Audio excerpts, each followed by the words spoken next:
Idaho's four seasons bring four very different driving conditions. Attorney Craig Swap joins us to explain how you can keep your family safe during winter driving. Welcome to the show. Thanks for having me. This is important stuff. You know, what would you say is the most neglected winter maintenance for a car?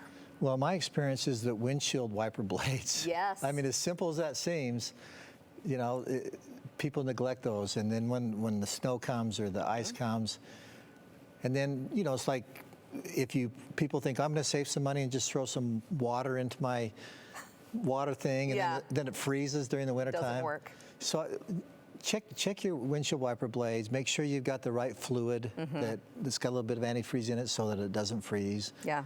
And that prevents a lot of problems. Sure. And I would say, I mean, tell me if I'm wrong, but scrape your windows. Some people will just scrape a little bit, like, oh, I could peek out, and that is not safe. That's very dangerous. And you know, you've got to have clear visibility, or you get in trouble. Trouble happens. Yeah. What about tires? Tires are another problem. I know when I was a college kid, I was trying to get everything I could out of this tire. Sure. But bald tires are like ice skates. And so if it gets icy or snowy, don't expect to have very good traction, and that can lead into hitting somebody or causing an accident. Yeah, not worth it for sure. No, very not. Can the cold affect your battery? It can. You know, the cold weather does a lot to engines just from the standpoint, and so it's really good to have your battery checked every year just to make sure that it's up to speed. Most of the auto parts stores have a way to check it for you. Yeah. I mean, if you're inclined, you can do it yourself, but go by it and they'll check it for you for free, and then you won't be shocked if maybe you've gone someplace and now your car won't start. Yeah, no one likes that. That's not a fun way to start your day. What if you get stuck or stranded?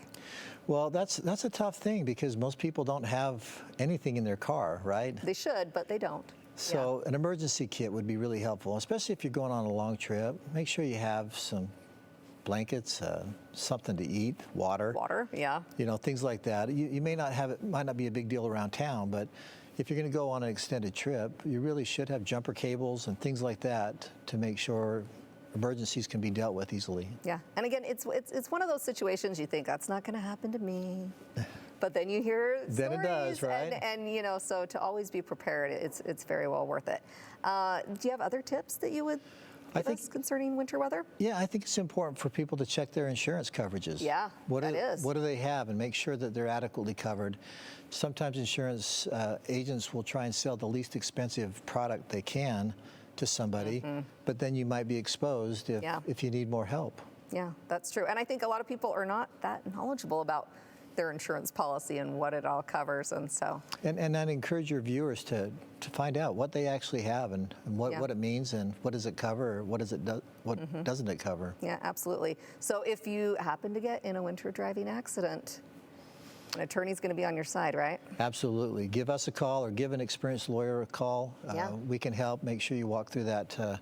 Sometimes it can be tricky to get through, but it's something that I love what we do, and it's because we help people in a bad spot and make it better for them. Yeah, and I think it's important for people to understand that. Sometimes they hear attorney and they're like, oh, I don't know.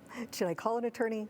It makes me nervous. But you really are there to help people out in some really tough situations. Yeah, and I've been doing this 35 years. Yeah.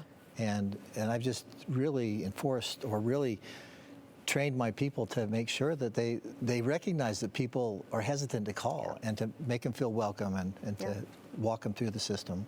Absolutely. Well, thank you so much, Craig Swap, for the tips and for all of that helpful advice. Thanks for having me.